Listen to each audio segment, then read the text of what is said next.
Hello and welcome to Finding Your Collaborative Edge, the podcast for leaders, teams and professionals who want to unlock the full potential of collaboration in their organisations and lives. Hosted by Anni Townend and Lucy Kidd, together with our guests, we explore what it means to truly collaborate through their insights and experiences of finding their own collaborative edge where more is possible together than alone. In this episode, we're delighted to be in conversation with Spindley, Head of Delivery at Currys, and Amy Glynn of Hydrogen Group. A very warm welcome to you, Di, and to you, Amy. Thank you. Thank you. We'd love to begin our conversation by starting to get to know you at a personal level, at an individual level. One of the threads that runs through all of our work is human connection and connecting as people, as human beings. So we'd love to begin by understanding a little bit more about who you each are and what brings you into our conversation today. Di, we'd love to start with you. Lovely. Well, firstly, thank you for having me. I'm super excited to be here. And I know, Lucy, we've been talking about this for a long time, so it's great to have this time together. And I'm so happy that Amy was able to come as well.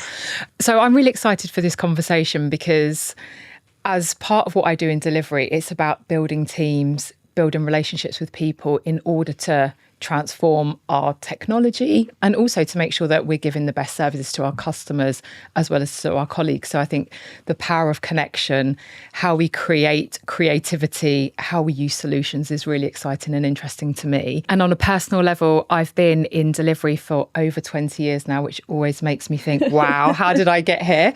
And I've done a variety of roles. My career's been quite diverse. And so I've started at Disney working in a more creative space and then pivoted to technology about 11 years ago.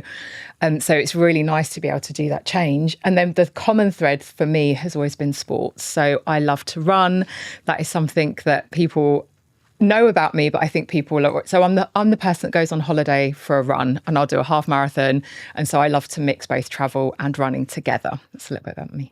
That's a lovely thing to know about you. I've got these lovely images now of you running on your holiday. In the sun, ideally.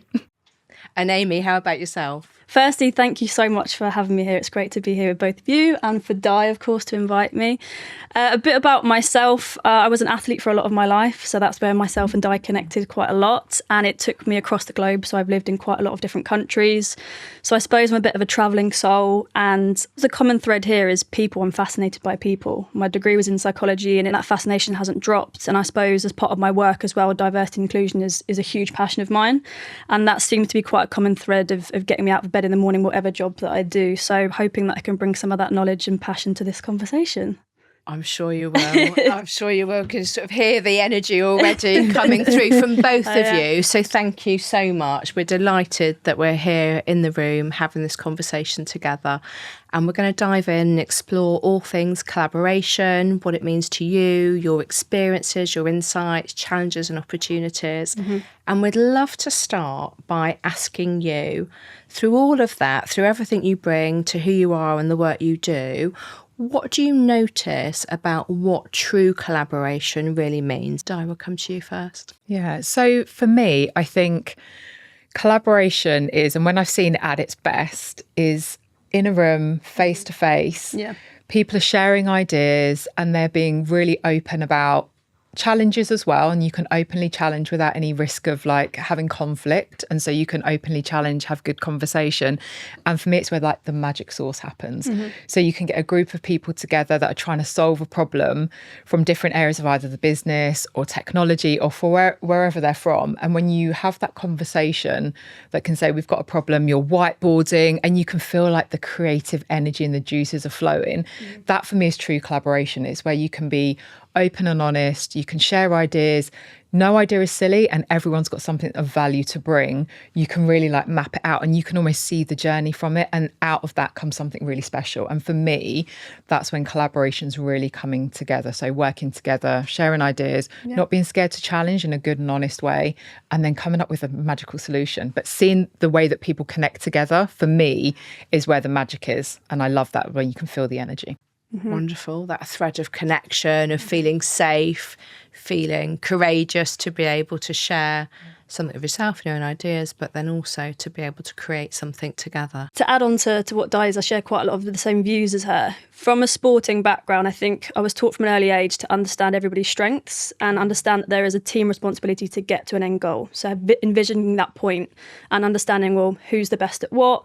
But then also when I think about it in work terms, what makes me stand out to people to collaborate with. So making sure that I'm somebody that somebody wants to collaborate with. So whether that's I go out and I really study my market knowledge, or I make sure that I'm a learning sponge around leadership and things like that, just making sure what am I bringing to the table, because I want to collaborate with other people who are, again, better than me at other things, but I also want to bring the best of myself to that, because that can then help other people as well. So everything that you echoed essentially, but just adding into that, where are we going, what are we doing, and how can I be the best version of myself for other people to use and learn from as well.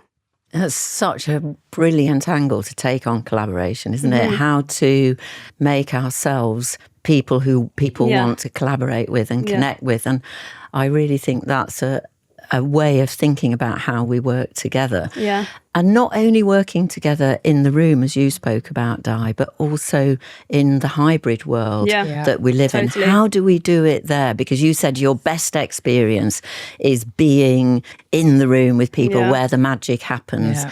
How do we do that in this world that we live in, where people are not always in the room together, but more than ever, we need that human-to-human connection? Yeah, so like in Currys, we work in a hybrid environment anyway, so we're used to it. You can be in the room virtually, you can be in the room together. Sometimes we have a mix of people both in the room and online. And I think it's making sure you're clear on those boundaries to say, like, if you want to add to the conversation, please raise your hand, or whatever those principles are, like, be in the room. I think when you're online, it's easy to be distracted or to be replying to your team's chat. So I think that being present in the conversation is really important, and people really respecting that. That for me is really key. And I think we found some really good ways of working in Currys where you can be online and people are still contributing. And it's definitely possible. We're doing it, right? And we're doing projects across the world remotely, which before COVID was never really a thing that you thought that you could do. So it has changed the way of working. I think it's opened up, which is really exciting, to say you can be in different parts of the world collaborating together without being physically in the room together. And I think that's where the excitement for me comes. We have the same sort of setup at Hydrogen where it's very flexible and they allow you to have your own time. And I think what's helped us in particular is sort of the accountability section of it. So when we have our meetings, we understand everybody's time is very valuable. So coming to the meetings and having real purpose and understanding what the meeting is before you're coming, what are the things that we're going to be speaking about, and how you can essentially wrap it up quite quickly with the top priorities. And then it's about going away in the accountability. So each week we'll say what we want to do for that week, and then on the Friday call we'll understand if we've been able to hit those targets and do what we wanted to do. So I suppose we lead a lot with purpose when it comes to collaboration. I understand that my team's time is valuable. I don't want to waste that time. So when I am working from home, that it's really purpose-led and it's impactful, so that when I am in the meeting I can bring kind of my best self and we can all kind of collaborate very, very well. I think where it gets tricky is when you don't have that and you lose touch with people. You don't know what people are doing in the day. You don't know where the project is, things like that. So I think as long as you're all clued up, and we have quite a close-knit team, so that does help. We all want everybody to succeed, and I think that helps as well with the collaboration of, I need to get this stuff done because it affects somebody else's job, so I'm going to get it done so that they can then have an easier time with their side. So yeah, echo again what you said, but adding that accountability in as well. It's such a brilliant practical way of creating psychological safety. So we always start with psychological safety, and our collaboration equation starts with psychological safety to invite people to bring their curiosity, their care and their courage to open up those conversations.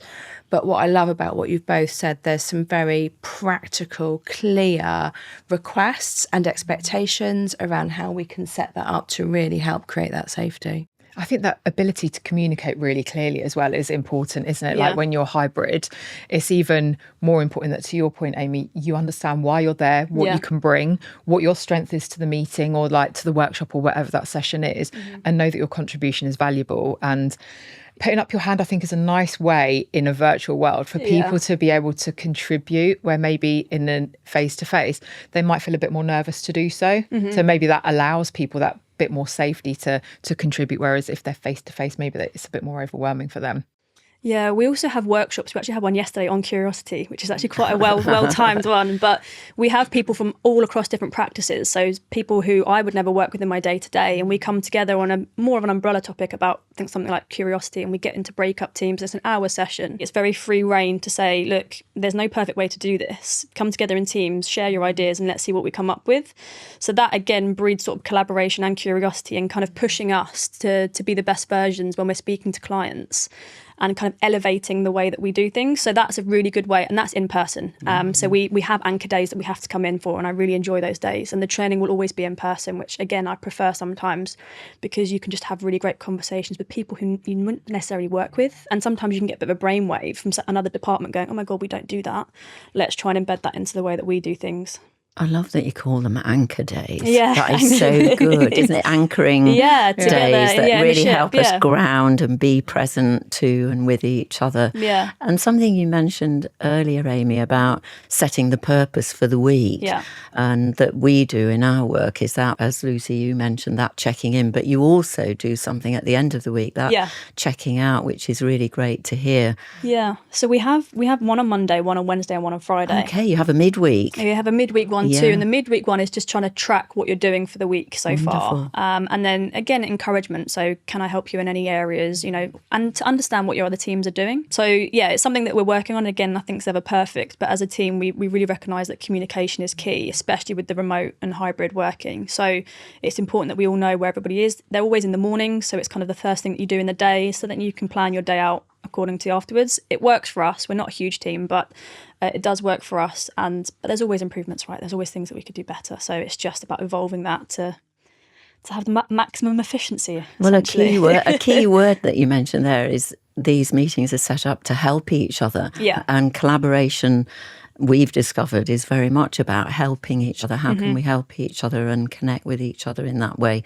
I am curious about, from your session yesterday, what did you learn about curiosity? So curiosity in our world, I work in sales essentially. So we're speaking to a lot of clients like Di and trying to uncover what their problems are in terms of talent, workforce solutions. So for us, it's understanding the bigger picture. I think particularly when you get into sales, you can get quite narrow-minded in just asking the thing that you're selling, and trying to understand that if that's a no, then there's 1,000 other doors that you can try and get in, and understanding the bigger picture of things. So curiosity, the biggest thing that our leadership said was you have to ask curious questions, because then you're showing obviously that you care about the wider picture. You're showing a breadth of knowledge. You understand the situation. You can map it out better, but also it's more of a long-term partnership. You can understand the things that maybe we'd be able to assist with that we can't help with maybe with the talent just yet. So yeah, asking really curious questions, getting to in-depth, and understanding how to, I suppose, lead a question. So often if you get told no, the conversation shuts down and you think, oh my God, they've said no, let's just shut up, and you go a bit flustered. But kind of using that and trying to dig a bit deeper and really going for the human side of it. What are the pain points in your world, in your day-to-day job, that I can help you alleviate with? And the amount of times people will actually open up and go, I'm spending so much time on this when I really actually want to be doing X, Y, and Z. And just that snippet of information gives me much more to go after than they're not hiring at the moment. It was really more about building up great questions, asking great questions, and understanding how to facilitate a conversation. So yeah, it was a good session. I learned quite a lot.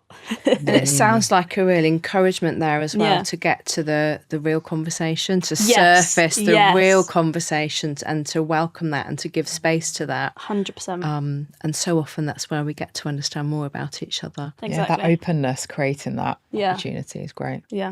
And it's sparking a curiosity in me about the two of you and how you work together and your connection and your collaboration. So what are you noticing there in terms of how you work together, how you help each other, which I think from our conversations you probably do. Yeah. We've got quite a good working relationship. Yeah. I suppose, again, because we connect on a human level. Yeah. When we met, we pretty much instantly clicked because we have a lot of similar backgrounds. We're both from sporting backgrounds. We both had a love of Real Housewives of Beverly. I knew you were going to leave the guilty secrets out. Real Housewives of Beverly Hills. So we connected instantly on that. And then also the passion for diversity. Yeah. I think anybody who I've ever met that has a passion for that, I've never wavered from.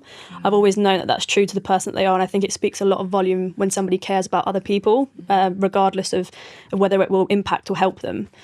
So we connected on that primarily. And then we've stayed in contact. And again, we just obviously WhatsApp, we meet up, we have good conversations, and I think we just get on from a human point of things, and we want to help each other. I want to see her succeed. I hope that's reciprocal. I think it is. Yeah, absolutely, of course. Yeah, no, so I think exactly as you said, like we bonded over our love of like human connection. We're housewives of Beverly Hills. But also I think we've got a shared interest in wanting to do better, both in work and making our work environments better. And so when Amy talks about, you know, how can we help each other, it is not just from a personal level, but like what's going on at work with you? Yeah. How can we help each other? How do we build more diverse and inclusive teams? And I think at Curry's, like we're doing such good work around trying to recognise how we build an inclusive culture, but then also recognising where some of the challenges.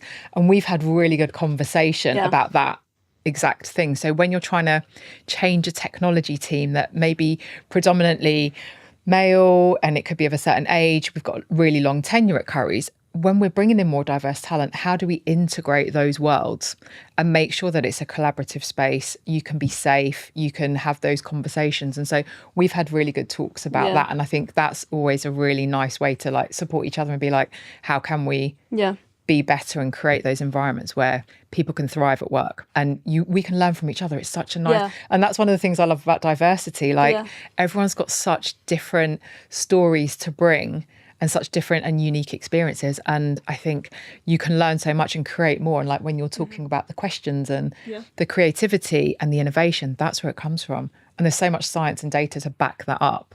So to create that at work is really important. And we bond over those conversations too, I think. When you understand somebody's value, like I said earlier, a team sport, you know, you can go onto the phone and you can ask them. And that really, for me, is true collaboration, understanding what somebody can bring to you at an exact point.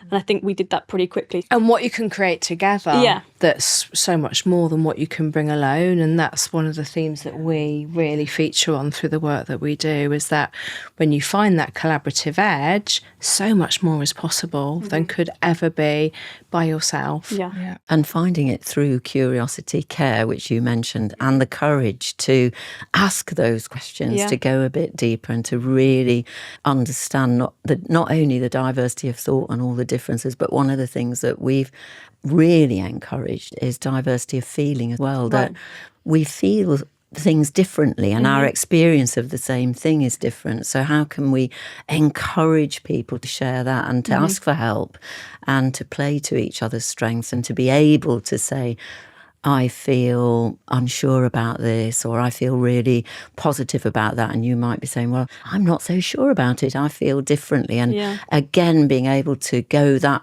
bit further with each other, it's really exciting. And it's why we combine curiosity with care, with courage.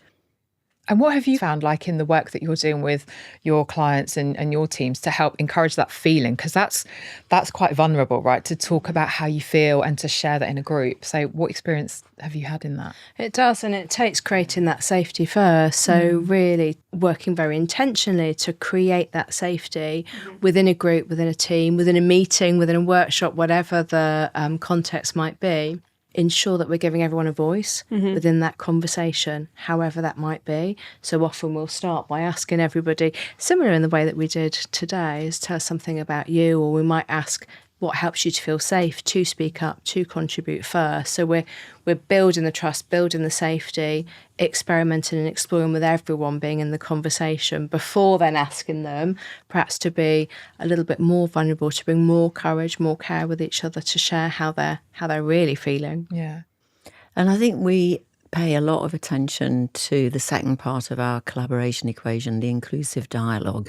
So really encouraging people to think about the impact they're having on people and think about the language that they use, think about the audience that they are engaging with. And that's become really important in our work, is thinking about inclusivity, and inclusivity coming first and then diversity. And how we do that, not just through verbal language, but non-verbal language, like looking at each other and noticing, and doing that from the mindset and behaviour of curiosity, care and courage. So always about encouraging, isn't it? That kind of experience of belonging when people feel that they may be very isolated and working on their own. So that's what we're noticing, is two key words keep coming up and coming to the surface in our work, is around feeling isolated and wanting to feel more connection and feeling unsafe sometimes to speak up because people don't know each other. So how can we help people to know enough about each other's strengths, and really help each other thrive? Yeah. And isn't it fascinating in this world where technology is meant to be bringing more people together and feeling more connected, people are feeling more isolated? And I find that really interesting. And like, why is that? And is it because we're spending so much time on our phones or on, Instagram or TikTok or, creating your videos or your gaming. And so actually your connection in the real world is more virtual than it is in person in real life. And I find that really interesting. And I know there's lots of conversation at the moment about, isolation and how that's, really impacting people. And how do we bridge that gap and create that more, that connection? How do we do that in a virtual world that's becoming more virtual by, Gen AI, living in avatars and all sorts, there's so much out there, but how can you use that to break down those feelings of isolation rather than creating them? It seems to have created a bit of a barrier somehow. It's really important, isn't it? And it brings conversations like this more under the spotlight around, well, what does it really mean to build human connection in a virtual world? So we've talked about hybrid working, and how we perhaps need to pay more attention to how we build that human connection when we are virtual, but particularly as we're all understanding more and more how we can collaborate with AI. And often it is, we talk about mindset and beliefs being so important in terms of how we do collaborate with people, but I think how we see AI or feel about AI, think about AI is really important. And perhaps that's something that we're not seeing so much at the moment, is being really intentional about how do we lead for and through AI in partnership or in collaboration with, rather than feel that we're in total catch up or feel afraid of it or feel nervous, apprehensive. So we're encouraging a lot at the moment these conversations around, well, what's the collaboration between the organisation, among teams, but also really thinking about and being intentional about how can you consider AI a partner and an asset, and to be in collaboration with really adding value and co-creating value. Because there is a lot like happening that, like, as you say, Lucy, it's a great tool to help serve customers, to find things quickly. If you want to build a holiday itinerary, the ability to type in what you love and for like this itinerary to pop out that says, right, here's all the places that you could go to and the timings of it. And like some of it is super convenient, and like it's really opening up the world of how you can get information at your fingertips a lot more quickly than back in the day when you'd have to go to the library and whip out your encyclopedia. So that, in and of itself is massive. And so I think using the AI as a tool and understanding how it can help your life and foster collaboration and connection rather than keep you apart is really important. But having the conversation in the first place, I think, is really important. And we're always encouraging that open conversation. If there's one thing that we do in terms of the way we work and how we hope to bring this to life with people, it's through the conversation, helping surface the conversations that really matter, deepen connection, and thinking and feeling about these issues before they take hold. So with all of the teams and groups we work with, there'll always be some anxiety or fears about something. And at the moment, a lot of it is around AI and emerging technology and what's happening. So just being able to have a very real and meaningful and purposeful conversation about that, to surface it and explore and share feelings, always creates more safety, more trust, more connection, human to human, to then be very intentional and collaborative about how we go into solve these issues that are emerging. How can we be on the edge of them? To lead them forward. Yeah. And I think the exciting thing is like some of the jobs that will come as a result of this emerging technology don't exist today. And so actually the curiosity there, and actually, to your point, Amy, learning about what's out there, broadening your skill set is going to be really important as like for progress and to get on in the world and understand what it is. We were joking earlier that I'm like asking my 9-year-old niece to encourage me and educate me on some of the younger musical talent that's coming through, because I'm like stuck back in the 90s. And she's like, who's Madonna and who's Kylie? And I'm like, who's Olivia Rodrigo? And so, but having that curiosity and sharing, what is new, and like, it can come from all the ages, which I think is really exciting, but having that conversation and educating yourself on what's happening, I think is really important. And it is the courage to ask for help, isn't it? And be able to say, I don't know, tell me who's singing, who's playing, what's going on, and learning from each other, I think is where that edge is, that learning edge. And what helps as well, just that curiosity, as well as the care and the courage, with building those relationships, connection, understanding across generations. So we talk about 5 generations in the workplace, being able to really help everybody bring their strengths to the forefront, as Amy said, about being their best with how they bring themselves to work and find that collaborative edge together.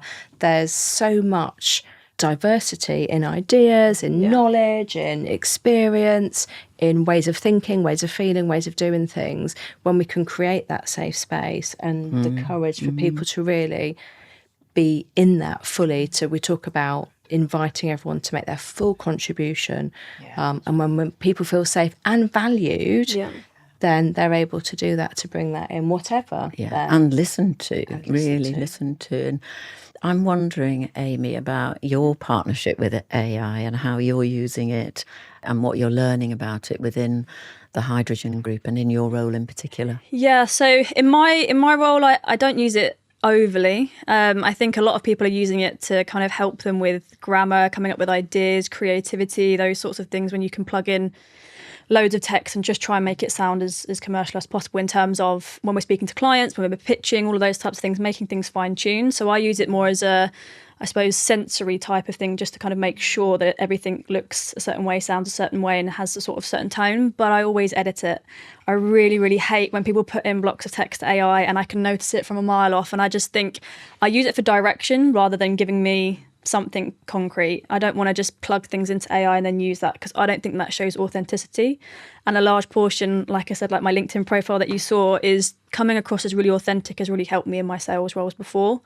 And I think I can spot a mile off a LinkedIn post that is used by AI. So people are using it for, I suppose, like grammar and coming up with those sorts of things. In terms of recruitment, AI is a huge wave. So I think a lot of people, obviously, within the AI environment are noticing things being streamlined, things being used for efficiencies within AI, and it can be really difficult, particularly for diversity, when companies are using AI tools and things like that for screening or for, processes and things like that. So there is a huge conversation to be had, and I've been to a few events where the conversation has started, but it really is up to the bigger powers to make impact on it and make sure that the tools are being used properly, that they are fit for purpose, and that they aren't excluding anyone. So particularly within diverse candidates, in my experience, going through CV processes are difficult enough as it is, but then adding in AI where there's maybe gender bias or diversity bias, things like that, it's a really tricky area. And a lot of people think that AI is going to take over recruitment and things like that. But with us in particular at Hydrogen Group, that's why we're trying to add value outside of, transactional recruitment, because yes, things can be streamlined, but that personal touch, that human expertise, people want to buy from people. I don't think people necessarily want to buy from a bot or want to buy from somebody in the internet. They have no idea. So trying to tailor and use AI for its best ability, but then also understand how we can navigate that and position ourselves to have more services that breadth in what we do, rather than just saying, well, this improves up, because we could use AI and streamline everything that we do, but we want to just make sure that we're offering a product and a service that is human. Because AI is great, but there are also many drawbacks, and particularly on the diversity side is where my expertise comes in terms of connecting people with jobs, roles, communities, those sorts of things, and I don't think that can be built by AI. So it's just about understanding the strengths and weaknesses of it and using that, and then setting yourself up to make sure that you're not going against the beast, you're using it for purpose and impact outside of that. It's great to hear that. And that then people, coming back to where you started, Amy, want to collaborate with you, because you're offering something which is human alongside AI. Yeah, exactly, yeah. Thank you. Di, how do you lead for collaboration?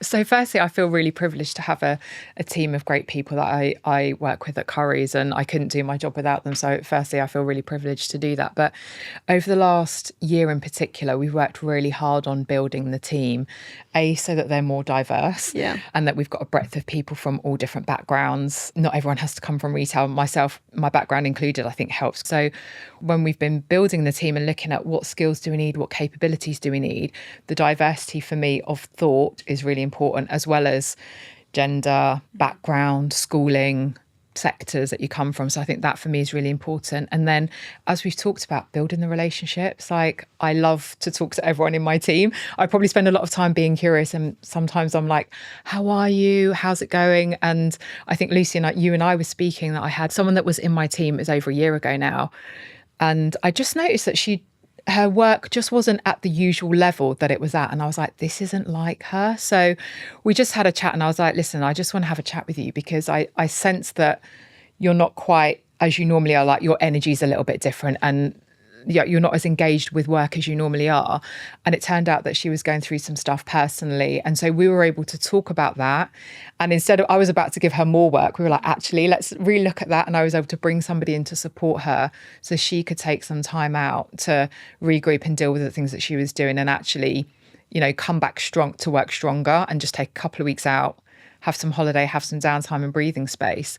Being a leader for me is around enabling and empowering your team, and like recognizing how do they come up as their best? How do you create the environment for them to be their best and to perform at their best? And I think you can only do that when you know them and you understand what's happening outside of work, because, everyone's got their lives outside of work, and how we show up isn't just, I'm Di, head of technology at Currys, I'm Di that's a wife, and I'm a sister, and I'm an auntie, and I'm all the things. And so I think, and with that comes baggage with life. And so knowing what somebody's going through, so then you can create that empathy, that environment to be yourself and to have the space and know it's okay. You don't always have to be go, go, go. If you need time out, we're supporting you in that, in your role, because that's how you then show up to be the best that you can be. And so I like to think that that's kind of what I try to create from a leadership perspective. I'm sure you do, just the way in which you talk about how you do it and your commitment to help people to thrive and be at their best, and noticing. So it's something that we talk about a lot, is noticing when people aren't at their best and asking the question, and then supporting them and helping them so that they can be at their best and be able to thrive together. It's a team sport. We always say it really is a team sport. Yeah, absolutely. If you had a title for our conversation, what would it be today? For me personally, with the things that I've kind of mentioned, it would be something around purposeful collaboration and what makes me collaborative. Why should I be in the team? Why would people want to collaborate with me? I think it's always important, the self-reflection and understanding, what do I bring to the table? And then also positioning that, because it's one thing to know what I bring to the table, it's others to let people know what I bring to the table. Yeah, and why would people want to collaborate with you, which I'm reflecting on around. That used to be a question that we would ask in our work with leaders. Why would anybody want to follow you? But actually here, what's emerging is a question around, why would anybody want to collaborate with me? Love that. Which is a great title. What would the title be for you, Di? So 2 words came to mind, and it sounds a little bit kooky, so I'll preface it first with that. And for me, curiosity and love. Lead with curiosity and love. And I think the curiosity, just because like asking the questions, being open about who you are and sharing that so other people can see what you can bring to the table and why they want to collaborate with you, is one thing. So being curious about people. And then I think the love is because I think it's that leading with connection, kindness, empathy, courage. And I think all of that comes from a place of love. So for me, I think it would be around leading with curiosity and love. Love it. Thank you. What we'd love to do in terms of coming to the end of our conversation, and you've both shared so much about your own experiences and your insights and what collaboration means to you. We'd like to ask you, if you were going to encourage other people, as you already have, to collaborate, what are some of the top 3 things that you would like to feature in those encouragements and invitations? I think from my experience, the job before this, I was at a startup. That world is crazy. And I had to do a lot. And the one thing that I loved from that, not at the time, was I was being thrust upon this world, was failing quite fast. I really, really enjoyed failing. I didn't enjoy it at the time. I enjoyed it a year later. And I always encouraged when I led somebody else was, I want you to fail because you'll learn much more from failing than you will if you just had a success every single time. And so when you're going to collaborate, be okay with it. The idea might fail, that you put your hand up and no one agrees with you. In that sense, be comfortable with the uncomfortable, putting yourself out there. You have to continually grow. And I think with that comes a nature of being uncomfortable. And when you're in collaboration, sometimes you can feel if you're new or if you're not as experienced that your idea might not be great. I had somebody who had no sales experience and she had the best ideas ever because they were new ideas, they were creative ideas. She didn't have a constraint on her that sometimes you get into a pattern and a routine. So that again goes into curiosity. Just think outside the box, think how things can be done differently than what they're being done. Just because it's been done that way doesn't mean it needs to stay that way. And I think a lot of, again, across technology, across recruitment and other sales environments, you constantly need to be different. And I think a lot of people, specifically in the workplace, don't want to be different. They want to blend in and they want to sit there and they want to just be like the best person, when often everybody has their own strengths and superpowers. So bringing that to the table. So I've gone quite a few of them, but yeah, the main one is be uncomfortable and don't be scared to fail, because failure is natural, but failure teaches you much more than success will teach you. So lovely. Fail, first attempt in learning. There you go. I learned that on a Peloton app. I can't claim it. It's the game, knows I'm obsessed. Yeah, okay. I'm obsessed. For me, actually, very similar to you, Amy. I think get comfortable being uncomfortable. Pushing yourself outside your comfort zone is where the growth comes from. I think, you and I have spoken about it just from like a sporting background. Yeah. Like, it's where you grow. And I think you realise you're more resilient and stronger when you're putting yourself in that opportunity to kind of grow and to be a little bit fearful. And it's a balance, right, between scared and excited in a good way, right? So not fear that's going to have you like cringing and not wanting to move forward, but it's okay to be uncomfortable. That's where the growth comes from. And take the opportunity, take the risk. It's how I've kind of built my career, I think, saying yes to things that maybe I might not have said yes to. So push on those doors and don't be afraid to walk through them, even if it's a different path. Like trust yourself, go with your gut. And I think, just be brave in that sense and know that it's going to be okay. Whatever happens, you fail, succeed, you're always going to be on the path that you need to be on. And I think trust yourself. And then the other thing I'd say is, again, similarly linked to what you say, we are all unique, one of one, limited edition. Bring yourself to work, because no one else thinks like you and no one else can bring what you bring. So be confident in that. And just don't be afraid to be yourself. Yeah, I think to add to that, I really like people who love to learn. So I call myself a learning sponge. So wherever I go, I want to know more and more and more. If you can become like yourself and be able to speak to multiple different technology teams. I speak to everyone, Amy. I'm really nosy, curious. Communication is understanding what other people do. And when you can connect the dots, you understand the bigger picture and you're much more valuable to them as an individual. So constantly keep on learning. And I think when people become stagnant, they lose interest. People will want to work with you because they go, actually, she knows this and this and she shouldn't know that. And takes the time to understand. Yeah. I think people really appreciate that. Yeah, they really do. Yeah. I really like the analogy in my last company where we spoke about, particularly women in tech, having a spider web approach instead of a ladder. Yeah. When it comes to a career ladder, because you want people to pivot. I myself want to know multiple different things because my interest levels vary and what I want to do in life will vary. So every day people feel different things. One day you might wake up and feel you want to do a completely different thing. So it's important you have that versatility and that human approach. Check in with people. Be nice. That's the biggest thing you can be, is be 100%. Nice. Because people remember nice people. Yeah. People remember people that help. People remember the people that check in and actually care. And that's why, again, I'm always drawn back to the diversity piece, because that's purpose-led, that's impactful. So find something you really enjoy, go after it, and really chase it. I'd say as well, it's okay not to know. Yeah. Like, I've never, I really admire those people that go, I've got a 5-year plan, I know where I'm going. I was like, what's wrong with me? Yeah. I don't have the plan, I don't know where I'm going. But actually, that's led me to say yes to opportunities that if I'd had a plan that I was like quite rigid in, I wouldn't have found my way into technology as an example. Like I'd never would have been in tech. Very much spiderweb. Very spiderweb, yeah. And I think there's something really powerful in that. It's okay not to know. It's okay to pivot. It's okay to like learn. And I think if you're doing that, you're always growing and opportunities will come to you. and the right ones will. I believe in manifesting as well. Put it out there. Manifest it. I encourage people to pivot because it brings totally new perspectives. And like you said at Curry's, bringing in diversity. Diversity of thought is incredible, especially in technology. So bringing people from outside industry where they do things very differently, you could actually be a resource and an amazing addition. But somebody who's in that space would think they're never going to hire me because I don't have this experience. It's a lot of assumptions. I love that though, to hire, like, because people are curious and know, not just because you're the finished article. I'm not looking for it all. I'm looking for your core skill set. How do you interact in the world? And then how are you going to grow?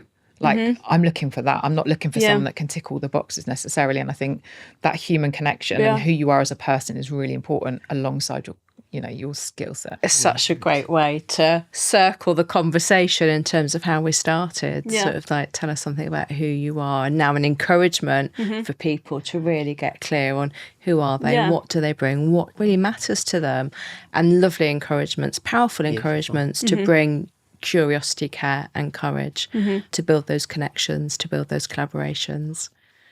Thank you so much for your conversation. Thank you. I've loved this. For your curiosity, care and courage. Thank you, Di, and thank you, Amy, for being in conversation with us today. We'll be sharing your LinkedIn details in the show notes for this episode so people can follow, connect and collaborate with you. Thank you to you, the audience, for being alongside us. There's also a link to our website, collaborationequation.com, to discover more about us and how we can help you to find your collaborative edge. We look forward to connecting with you. Please do share and subscribe to this podcast, Finding Your Collaborative Edge, Leading and Living with Curiosity, Care and Courage. A huge thank you to Brown Bear Studios for the recording and production of our show, and to Schmogus Media for the marketing of it. And thank you to you, Annie, for your partnership and collaboration. Thank you, Lucy. Thank you, Di and Amy, for being in conversation. Thank you both. It's been great. Thank you.